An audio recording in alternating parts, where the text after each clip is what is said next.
প্ৰথমতে সকলোকে নমস্কাৰ জনাই লৈ আহিছোঁ কঁঠালৰ মুচি এটা ৰেচিপি। আজি মই বনালোঁ কঁঠালৰ মুচিটো টেকেলিত। কেনেধৰণে বনালোঁ আপোনালোকে প্ৰথমৰ পৰা শেষলৈকে চাই নিশ্চয় ভাল পাব। যদি ভাল পায় লাইক কমেণ্ট কৰিব। প্ৰথমতে এয়া চাওকচোন কঁঠালৰ মুচি, ইয়াত সৰু সৰু চাইজৰ 9টা আছে। আজি ভিডিঅ'টো আৰম্ভণিতে যদিহে কোনোবাই নতুনকৈ চাইছে, ভিডিঅ'বিলাক চাই যদি ভাল পাইছে লাইক কমেণ্ট লগতে ছাবস্ক্ৰাইব এটা কৰি দিব আৰু কাষতে থকা বেল আইকনটো টিপি অল কৰি থ'ব। এনেধৰণৰ সুন্দৰ সুন্দৰ ভিডিঅ'সমূহ আপোনালোকে চাবলৈ পাব। কঁঠালৰ মুচি 9টা আছিলে সৰু সৰু চাইজৰ। অলপ সময় বইল কৰি ল'লোঁ, মানে হাফ বইল কৰি ল'লোঁ। এতিয়া বাকলি গুচাই আছোঁ। হাফ বইল কৰি ল'লে বা অকণমান যদি জুইত পুৰি লয় বাকলি গুচাবলৈ তেনেই সহজ। সেইটো হয়তো বহুতে জানে, হয়তো বহুতে নাজানে। যিসকলে নাজানে তেওঁলোকে এতিয়া জানিব, নহয়নে বাৰু? যিহেতু মোৰ হোটেল আছে সেয়েহে অলপ বেছিকৈ মই বইল কৰিছোঁ, মানে 9টা সৰু সৰু চাইজৰ দেখিলেই আপোনালোকে। এতিয়া এইফালে মন কৰক, মাংসৰ চাইজত কাটি কাটি লৈছোঁ। এয়া বইল কৰি ল'লে বহুত সুবিধা হয় গুচাবলৈ আৰু লগতে কাটিবলৈ, আৰু আঠাও নাথাকে। সেয়েহে পৰাপক্ষত পাৰিলে বইল কৰি ল'ব, নহ'লে জুইত অকণমান পুৰি ল'ব। এইখিনি চব এতিয়া সুন্দৰকৈ মই এটা গামলাত লৈ ল'লোঁ। ইয়াৰে 50% থৈ দিছোঁ। 50% যে থৈ দিছোঁ কৈছোঁ, সেয়া মই আচাৰ বনাম, সেয়া আপোনালোকক দেখুৱাম। এতিয়া যিহেতু টেকেলিত বনাম সেয়েহে মই সুন্দৰকৈ মছলা সানি ল'ম। এইফালে ৰেড চিলি, জিৰা, হালধি, নিমখ সকলোখিনি যোগাৰ কৰি ল'লোঁ। আনফালে সৰু সৰুকৈ পিঁয়াজ অলপ কাটি ল'লোঁ। আৰু এটা বাতিত কি কৰিছোঁ জানেনে? আপোনালোকে চাই থাকক। একদম ধুনুকৈ পিচি লৈছোঁ। এয়া আদা আৰু নহৰু। আদা নহৰু যিকোনো মাছ মাংস বনালেই হওক বা চব্জি বনালেই হওক লাগেই, নহয়নে? আদা নহৰু পিচি লৈছোঁ। এতিয়া আৰু অলপ ডাঙৰ ডাঙৰকৈ কটা পিঁয়াজ যোগ কৰি দিছোঁ। মাংস ষ্টাইলত বনাব লাগিব, তেতিয়া খাই সঁচাকৈ মাংসই লাগিব। এতিয়া সোৱাদ অনুসৰি হালধি, ৰেড চিলি, জিৰা পাউডাৰ, ধনিয়া পাউডাৰ, নিমখ সকলোখিনি মই মানে সোৱাদ অনুসৰি দিছোঁ। বৰ বিশেষ মছলাটো ব্যৱহাৰ নকৰোঁ আমি। তথাপিতো যিহেতু কঁঠালৰ ৰেচিপি বনাইছোঁ সেয়েহে জিৰা পাউডাৰ, ধনিয়া পাউডাৰ এইবিলাক দিছোঁ। লগতে নিমখটো জোখমতে দিব লাগিব। এতিয়া মেৰিনেট কৰিম, মানে 10 মিনিটৰ বাবে মেৰিনেট কৰি থৈ দিব লাগিব। তেতিয়া খাই সঁচাকৈ মাংস যেন লাগিব। আপোনালোকে এবাৰ বনাই খাই চাব আৰু ভিডিঅ'সমূহ চাই থাকক। এইকেইদিন আপোনালোকে ভিডিঅ'সমূহত যথেষ্ট মৰম দিছে, ভাল লাগিছে, আৰু অকণমান শ্বেয়াৰ কৰিব দেই। এয়া চাওক, জোখমতে অলপ সৰিয়হৰ তেলো দি দিলোঁ। মানে যিহেতু মই টেকেলিত বনাম সেয়েহে একেচোতে গোটেই মছলাখিনি বা তেল সকলোখিনি মিশ্ৰণ কৰি দিছোঁ।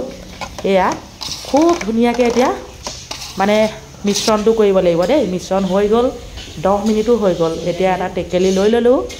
এইফালে আপোনালোকে মন কৰক, টেকেলিটো আগতীয়াকৈ ধুই পখালি মিঠাতেল সানি ৰ'দত দি ল'লোঁ। নহ'লে জুইত দিয়াৰ লগে লগে ফটৰ ফাটিব। সেয়েহে টেকেলিটো আগতীয়াকৈ ধুই পখালি মিঠাতেল সানি ধুনুকৈ শুকুৱাই ল'ব লাগে। এতিয়া ইয়াৰে কঁঠাল কিমানখিনি ধৰে ইয়াত টেকেলিটোত মই সুন্দৰকৈ ভৰাই ল'ম। তাৰপাছতে আৰু এটা বস্তু যোগ কৰিব লাগিব। সেইটো কি বস্তু আপোনালোকে চাই থাকক। আকৌ এবাৰ কৈছোঁ, প্ৰথমৰ পৰা শেষলৈকে চাব। আজিৰ ৰেচিপিটো সম্পূৰ্ণ নতুন, মানে আগতে মই কঁঠালৰ ৰেচিপি বনোৱা নাই। মাংস বাৰু বনাইছোঁ। এতিয়া মেৰিনেট কৰা গামলাটোৰ পৰাই অলপ পানী ইয়াতে যোগ কৰিছোঁ। এইফালে মন কৰক। তাৰপিছতে এয়া ময়দা মাৰি থোৱা আছে, ইয়াৰে ময়দা অলপ লৈ লৈছোঁ। কেলৈ লৈছোঁ কওকচোন? আপোনালোকে এতিয়া ধৰিব পাৰিছে ন? বহুতে ধৰিব পাৰিছে ময়দাখিনি মই কিয় লৈছোঁ। এনেকৈ গোলকৈ এডাল ৰছী বনাই লৈছোঁ, মানে ৰছী বুলিয়ে কৈছোঁ আৰু সাধাৰণভাৱে ন।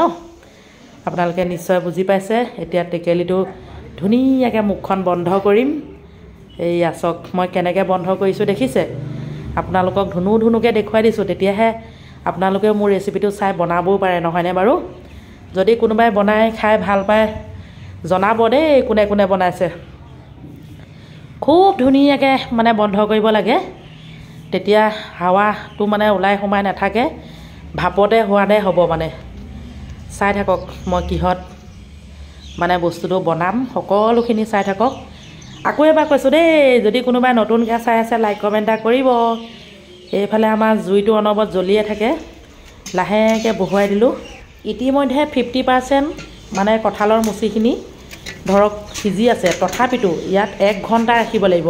ওপৰত ভাতৰ পানী পাতি থৈছোঁ মানে চৌকাৰ ওপৰত এক গুলি দুই চিকা হৈ আছে দেই গৰম পানীও হৈ থাকিব আৰু এইফালে আমাৰ কঁঠালৰ মুচি একদম ধুনীয়াকৈ সিজি থাকিব এয়া চাওক এনেকৈয়ে থৈ দিছোঁ এঘণ্টা হ'লে আপোনালোকক দেখুৱাই আছোঁ ইতিমধ্যে এঘণ্টা প্ৰায় হৈছেই এইয়া এতিয়া মই দাঙি আনিলোঁ এতিয়া মৰিয়াই মানে খুলিবলগীয়া হৈছে কেলে কওকচোন মানে টান হৈ গৈছে ন সিজি উঠি গ'ল এঘণ্টা আছে আৰু জুইত এয়া দেই আপোনালোকে চাই থাকক এতিয়া কেনেকুৱা ওলাব বৰ ধুনীয়া লাগে খাই মই মানে এবাৰ বনাইছিলোঁ খাই চাইছিলোঁ তাৰপাছত আকৌ এটা ভিডিঅ' বনাইছোঁ আপোনালোকলৈ মানে প্ৰথমতে টেষ্ট কৰি চাব লাগিব তেতিয়াহে ৰাইজলৈ আগবঢ়াব পাৰিম নহয়নে বাৰু এইয়া চাওক দেখিবলৈ ইমান ধুনীয়া হৈছে নহয়নে বাৰু না সিজা বুলি নাভাবিব একদম চাওক চামুচ সোমাই গৈছে একদম ধুনুকৈ সিজিলে আৰু লগতে এটা বাতিত মানে মই উলিয়াই পেলাই আপোনালোকক দেখুৱাব বিচাৰিছোঁ কেনেকুৱানো হৈ আছে